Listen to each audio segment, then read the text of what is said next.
Yeah, I wish I could see that one better so I can. Oh, that's right. No one's here. So this is just audio? Yes. Oh, okay. Oh, my favorite kind. All right. How do I get it? Okay. We good? Yep. All right. Good afternoon. My name is Lori Dittman. I'm the Senior Policy Analyst with the Mayor's Office for People with Disabilities. I'm here today to talk about MOPD and along with the certification programs that we share with the Department of Procurement Services. I wanted to first go over some of the programs that MOPD provides, the audience we serve, and just give a quick overview of everything that we do. MOPD promotes total access, full participation, and equal opportunity for people with all types of disabilities. Our comprehensive approach to systemic change for people with disabilities includes the delivery of direct independent living services, public education and awareness about disability issues, public policy, and and with the goal of making Chicago the most accessible city in the nation. Additionally, we also work with or share actually our disability-related expertise to city departments and sister agencies, as well as private sector companies and nonprofit organizations. So who is it that we actually serve? MOPD works to meet the diverse needs of more than 600,000 individuals with disabilities who live in, work in, and visit Chicago. The question often arises about what actually is the definition of disability. Who is eligible for programs as a person with a disability and qualified for programs and issues like that.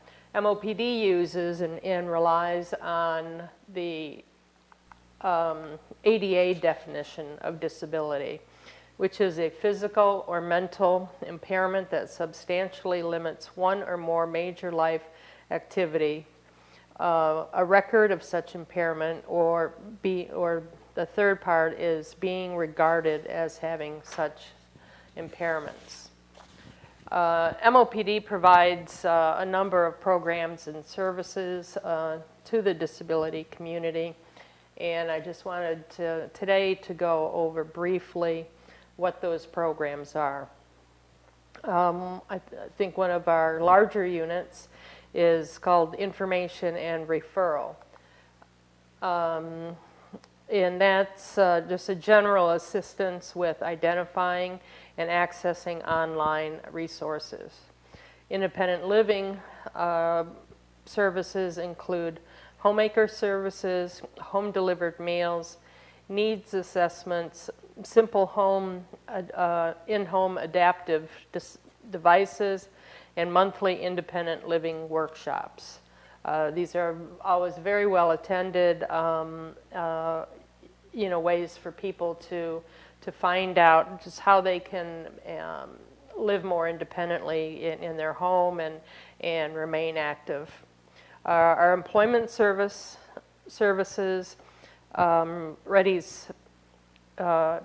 It works toward employment readiness support. It does referrals to job training and placement agencies and benefits counseling for SSI, SSDI recipients who are seeking employment.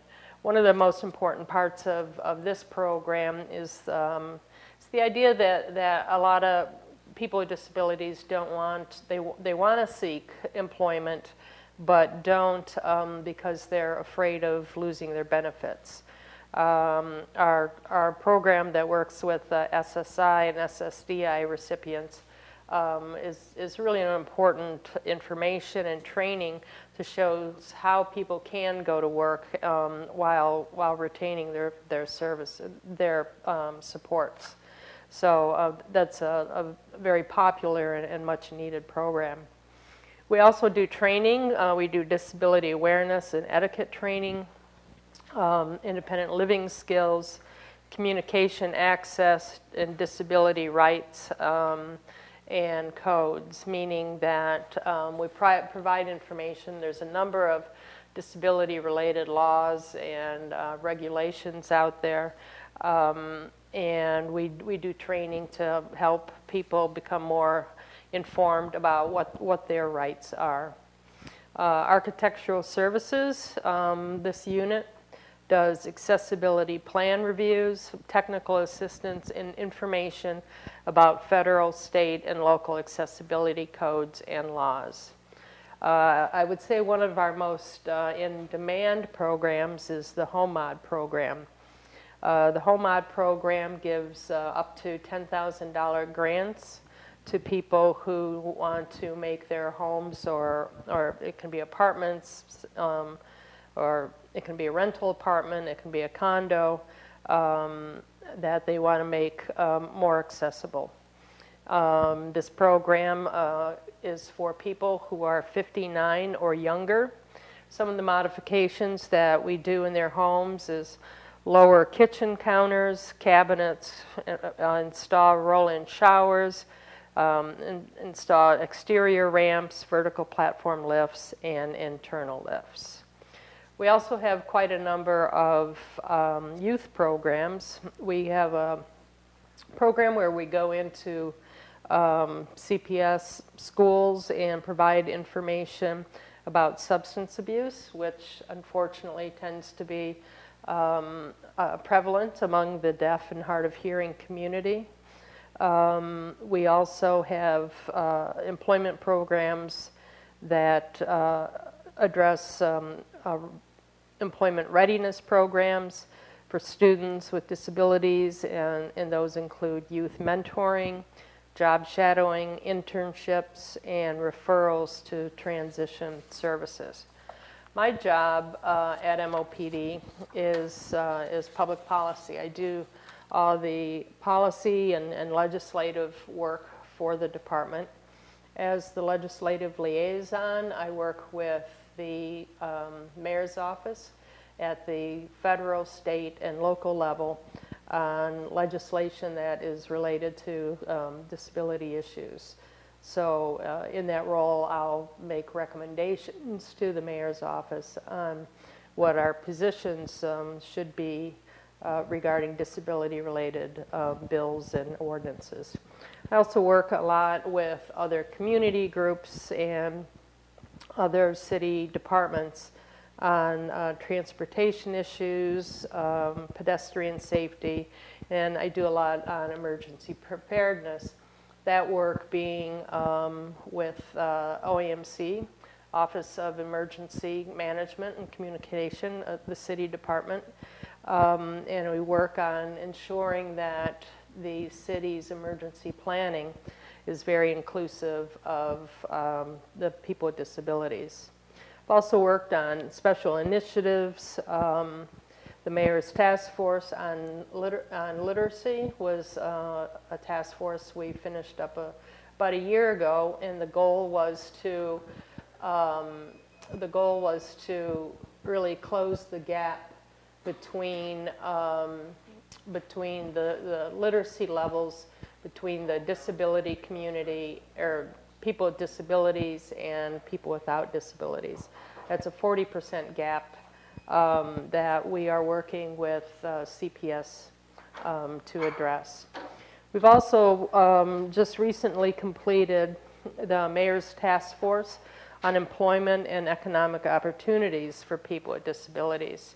That's another issue that really, despite a lot of the successes and accomplishments that came out of the ADA, the piece that's really continues to struggle is the employment of people with disabilities. And there is about 30% of people still not being able to secure employment. So we've been dealing with that. But as part of that, We also wanted to come up with some recommendations to strengthen the BEPD program and to expand it and try to have some more hands-on assistance for BEPDs. So some of those recommendations are to conduct targeted outreach to prime contractors to make them more aware of the bid incentives that are part of the BEPD program.